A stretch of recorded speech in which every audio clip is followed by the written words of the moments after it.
Paz do Senhor, meu querido, minha querida, tudo bem com você? Que bom que nós estamos aqui.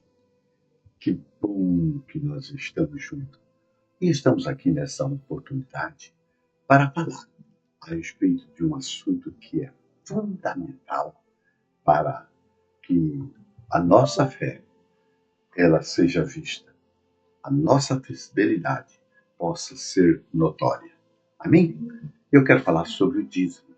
Para isso, eu gostaria que você abrisse sua Bíblia comigo no livro de Malaquias, capítulo 3, no versículo 10, que diz assim: Trazei todos os dízimos à casa do tesouro, para que haja mantimento na minha casa. E depois, fazei prova de mim, diz o Senhor dos Exércitos, se eu não vos abrir a janela do céu e não derramar sobre vós uma bênção tal, que dela vos advenha maior abastança. Feche seus olhos, vamos fazer uma oração. Senhor meu Deus e meu Pai, em nome de Jesus nós queremos te louvar, te agradecer, Senhor, por esse momento de aprendizado a respeito de um assunto tão fundamental para a nossa vida, para o meu relacionamento com o Senhor, para o crescimento da sua obra, para o desenvolvimento da minha fé. Em nome de Jesus, nos ajude, Espírito Santo, a colocar por obra, ó Deus, os seus ensinos em nossas vidas, em nome de Jesus. Amados, dizimar não é uma mera obrigação. Dizimar é resultado de uma fé nas promessas do Senhor, nas promessas de Deus sobre a minha vida. E o dízimo é a única forma de nós mostrarmos a nossa gratidão pelas bênçãos decorrentes da salvação.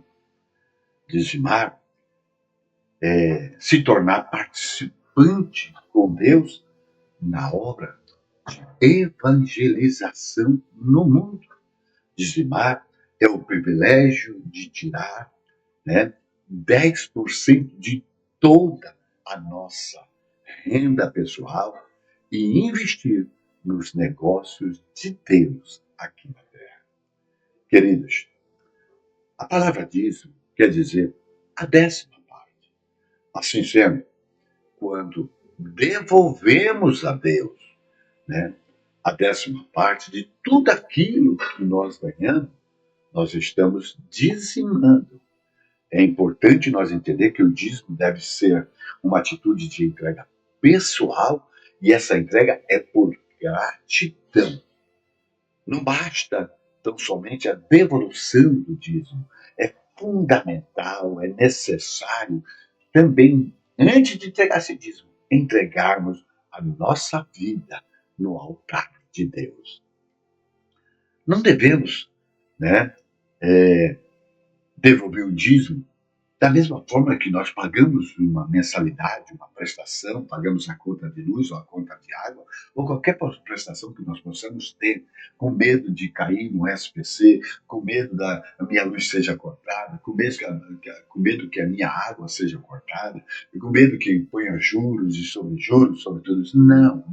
A minha motivação, para entregar o dízimo, para devolver o dízimo, para trazer o dízimo, não pode ser o medo, mas a minha motivação, ela tem que ser gratidão pelo grande amor de Deus, pelo fato que Ele nos amou primeiro. Amém? Quero falar com você a respeito do dízimo. No Velho Testamento, no Antigo Testamento, devolver o dízimo no Antigo Testamento se constitui em separar a 10ª parte de todo o produto da terra, todo o produto dos rebanhos, para o sustento do santuário de Deus e para o sustento dos sacerdotes. Quero falar sobre o dízimo no tempo dos patriarcas, do patriarca Abraão. A origem do ato de dizimar se perde no tempo, sendo anterior a Moisés e Abraão. No entanto, a primeira vez A primeira referência bíblica que nós temos a respeito do dízimo é nos dias de Abraão. Gênesis capítulo 14, no versículo 20. Está escrito que Abraão entregou a Melquisedeque, né, o dízimo de tudo, de tudo. Nesse caso, tá, não foi a entrega do produto da terra, nem o produto dos rebanhos, mas foi a entrega, né, dos despojos de guerra, que também era um costume observado, né, no Antigo Testamento. Nós vemos ali, né, que no capítulo 7, do versículo 1, o escritor dos Hebreus também vai dizer no Novo Testamento, porque este Melquisedeque, que era rei de Salém, sacerdote do Deus Altíssimo, e que saiu ao encontro de Abraão, que quando ele regressava da matança dos reis, e o abençoou. E o versículo 2 vai dizer assim, e que também Abraão deu o dízimo de tudo, devolveu, entregou o dízimo de tudo. Primeiramente por interpretação, rei de justiça, e depois também rei de Salém, que é o rei de paz. Quando o Novo Testamento fala a respeito do dízimo, é porque existe ensinos para os dias de hoje, né? E como nós teremos a oportunidade de aprender hoje. Nós olhando para o livro de Deuteronômio, um livro que Moisés escreveu, né, nós vamos ver no capítulo 12, um versículo 5 e o versículo 6, uma observação fundamental para que nós possamos ser, né, bênção de Deus aonde nós estivermos. Diz assim, mais um lugar que o Senhor vosso Deus escolher de toda a vossa tribo para ali pôr seu nome, buscarei e para a sua habitação, e ali vireis. E ali trarei os vossos holocaustos, os vossos sacrifícios, os vossos dízimos e as ofertas alçadas da vossa mão, e os votos, né, e a vossa oferta voluntária, e os primogênitos da vaca, né, e dos bois e das ovelhas. Ou seja, se teria 7 tipos de oferta, e entre elas estava o dízimo. Quero falar com você a respeito do dízimo nos dias de Jacó. No avanço da história bíblica, né, na progressão da história, nós vamos encontrar o patriarca Jacó, né, seguindo o mesmo exemplo do seu avô Abraão, né, só que em outra circunstância. Né, ele expressa sua gratidão a Deus se Deus lhe guardasse durante a sua jornada, como está escrito ali no capítulo 28 de Gênesis, no versículo 18 ao versículo 22. É certo, queridos, que a gratidão pelas bênçãos a serem alcançadas moveu o coração de Jacó, né, que de forma espontânea reconheceu a soberania de Deus após a sua experiência que ele teve em Betel. A experiência em que ele reconheceu que este lugar não é outro senão a casa de Deus. Dízimos nos dias de Moisés. Nos dias de Moisés, o dízimo passou a exercer um importante papel na vida religiosa do povo israelita. Se puder ler o capítulo 26, né, do livro de Deuteronômio, você vai entender isso. E agora o dízimo ele vai ser incorporado à lei, que até então o dízimo não fazia parte da lei. Por isso que eu digo, o dízimo não pertence à lei. O dízimo é do Senhor, não é da lei. Não é da graça e nem é antes do tempo da lei. Ele é do Senhor. Muitos querem defender a não dizimar, dizendo que o dízimo, né, é do Senhor. Estamos vendo aqui que o dízimo vai passar a ser incorporado na lei, né, a partir de Levítico, capítulo 27, do versículo 30, 32 ao 34, você vai poder ver essa lei sendo incorporada. Querido, Não só a casa de Deus, ela passa agora a ser suprida, como também a responsabilidade da manutenção da tribo de Levi, que era responsável pelo sacerdócio, pelo trabalho da casa do Senhor. E quando o povo de Deus se encontrava fraco, né, e, e se afastava de Deus, o dízimo era negligenciado. Devolver o dízimo é, portanto, um sinal de avivamento, um sinal de fé, um sinal de fidelidade. Quando provém de um coração, né, de um coração que reconhece o senhorio de Deus sobre todas as suas coisas, de uma pessoa que tem Jesus como Salvador, mas antes de ter como Salvador, ele tem Jesus como seu Senhor, tá? Como seu Senhor.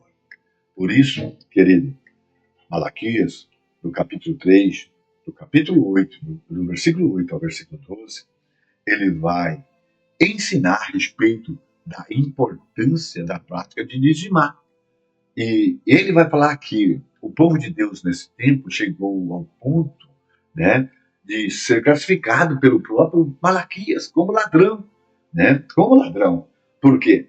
Porque eles não devolviam aquilo que era do Senhor. Eles não devolviam o dízimo ao Senhor. E eles eram chamados de ladrão. O profeta, né, além de ensinar, ele estimulava o povo a fazer prova de Deus, né? Porque ele tinha a convicção, a certeza que Deus jamais deixaria de cumprir as suas promessas, na vida daqueles que são fiel a Deus. Em nome de Jesus. Eu quero falar com você agora sobre o dízimo no Novo Testamento. O dízimo não é um assunto tão somente do Velho Testamento ou antes do Velho Testamento. O escritor da carta aos Hebreus vai estabelecer uma união, vai estabelecer, né, uma conexão, né, vai estabelecer, né, uma ligação entre a prática de dizimar e o Novo Testamento. Justamente quando o escritor aos Hebreus menciona o fato de Abraão ter entregado a Deus, a Melquisedeque, o dízimo de tudo. E vale nos lembrar, vale nós recordar que o mesmo autor da carta aos Hebreus, ele vai afirmar ser Cristo o sumo sacerdote segundo a ordem de Melquisedeque, como está escrito em Hebreus, capítulo 5, no versículo 10. Veja só, chamado por Deus sumo sacerdote segundo a ordem de Melquisedeque.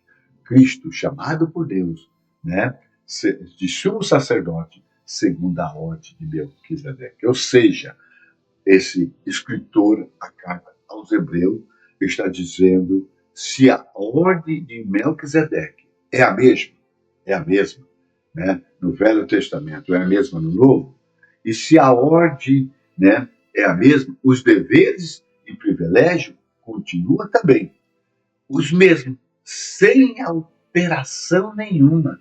E isso inclui o dízimo. Devolver, querido, entregar o dízimo, é dar sequência em Cristo ao sacerdócio de Melquisedeque, que ele é sem pai, sem mãe, sem genealogia, não tendo princípio, não tendo fim, né? Mas sendo feito semelhante ao Filho do Homem, de Deus, Filho de Deus, melhor dizendo, permanece sacerdote para sempre, como diz o autor da carta aos Hebreus, no capítulo 7, no versículo 3. Agora eu quero trazer para você a respeito de Jesus e o dízimo.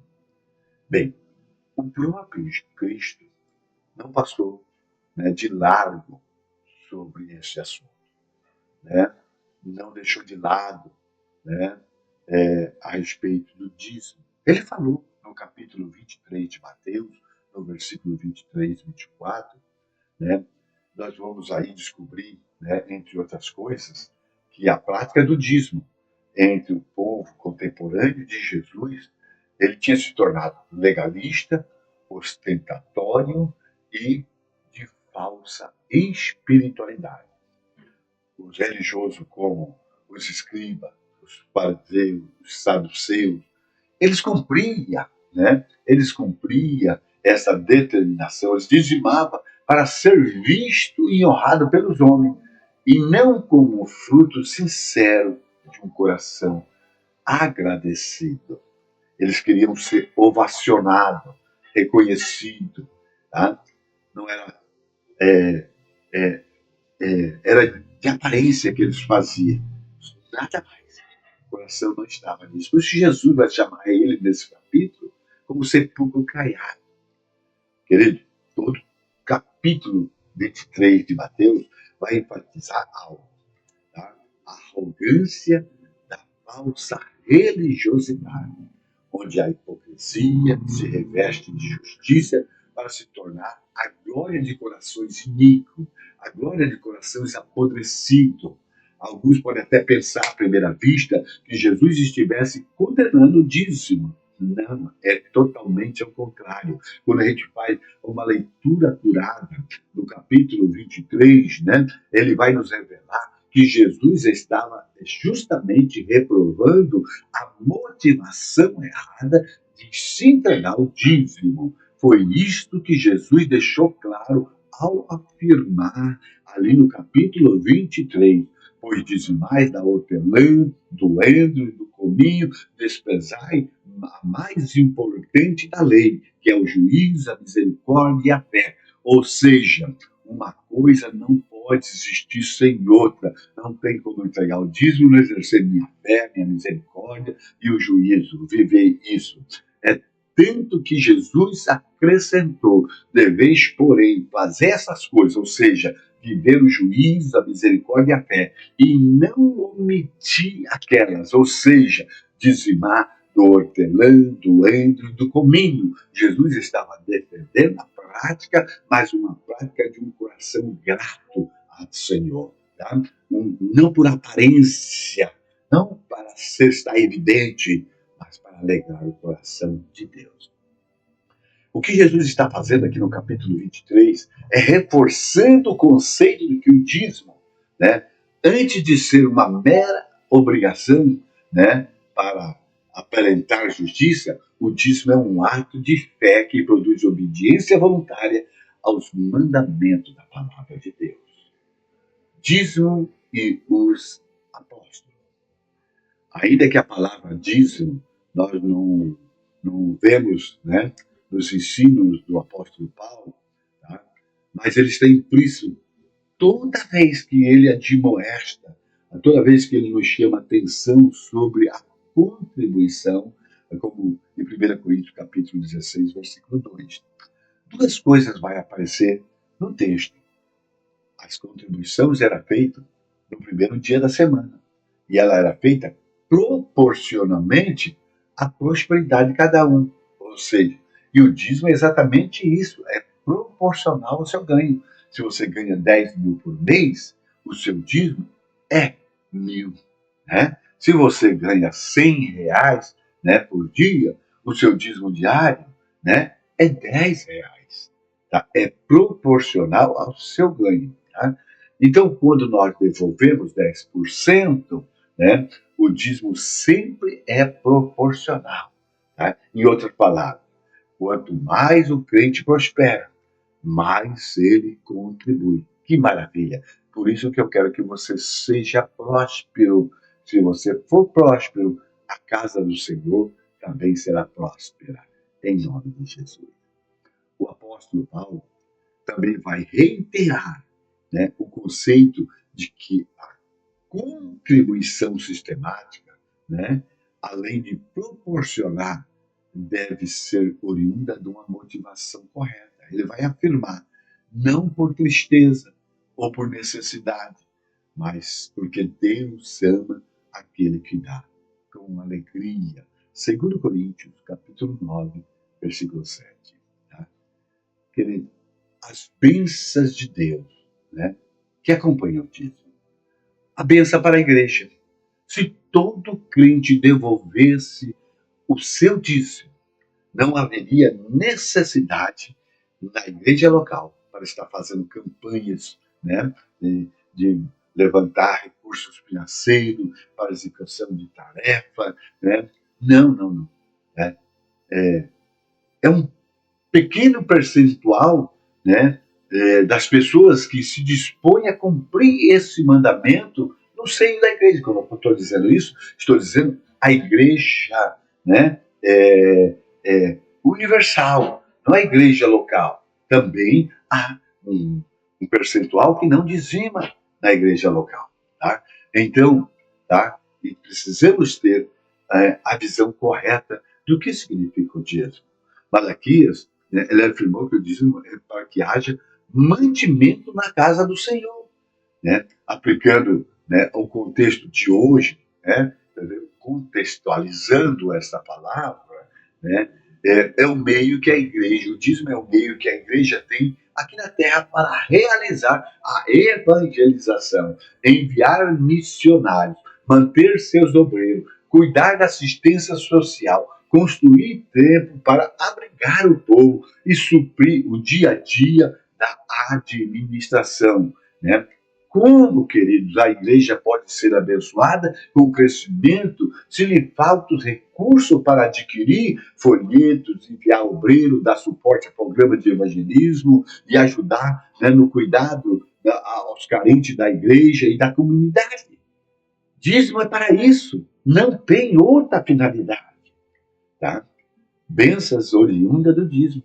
Tá? Bênção para quem devolve o dízimo.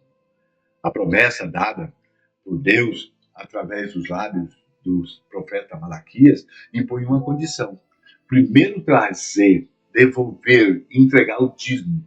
Depois fazer prova do Senhor, que garante derramar bênção tal, trazendo maior abastança.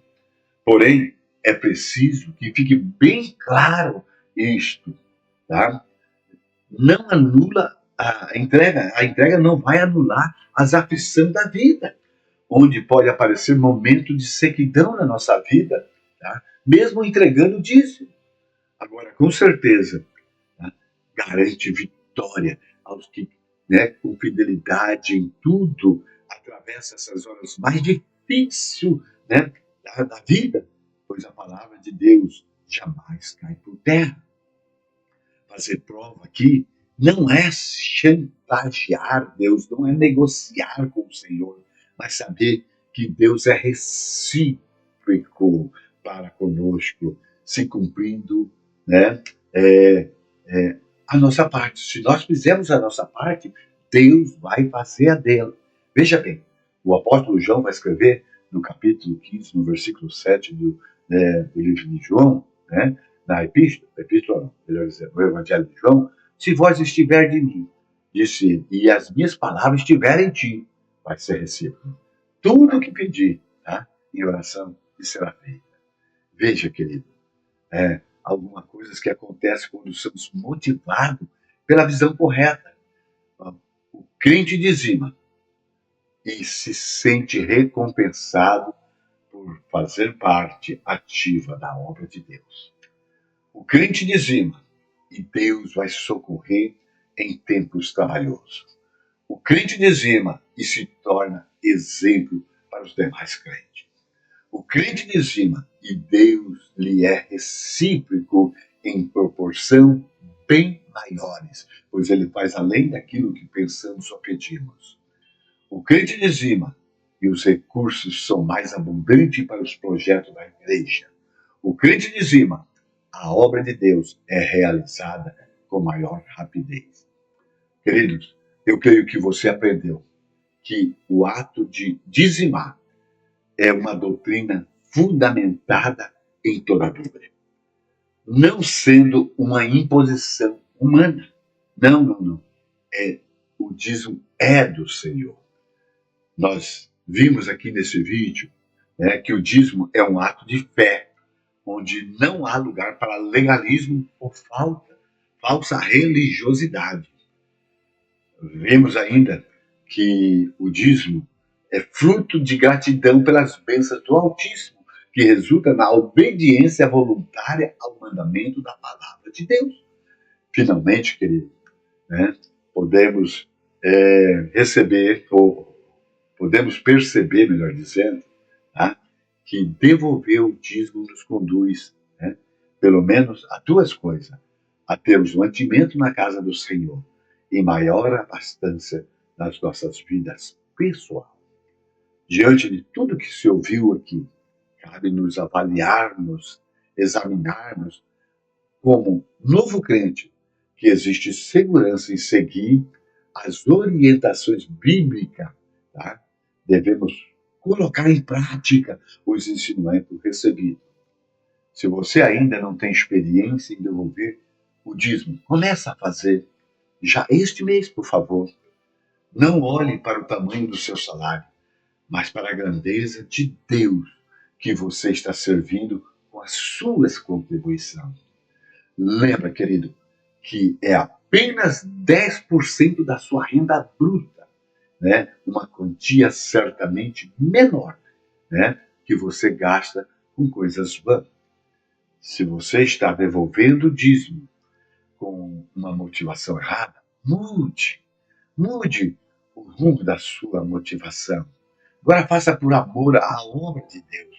Faça como um ato de fé na promessa de Deus, que é resultado da nossa obediência voluntária aos mandamentos, sem legalismo. Saiba, querido, que a sua decisão de investir na obra de Deus, né, dependerá muito do projeto da igreja, principalmente os relacionados com a evangelização e obra missionária. Não esqueça também de que seus irmãos em Cristo esteja passando por alguma necessidade, bem como os mais carentes da comunidade poderão ser bem mais abençoados, né, se o seu dízimo for recolhido regularmente na casa do Senhor. Lembre-se finalmente da promessa bíblica, no capítulo 20 de Atos dos Apóstolos, versículo 35. Mais bem-aventurado, né, é dar do que receber.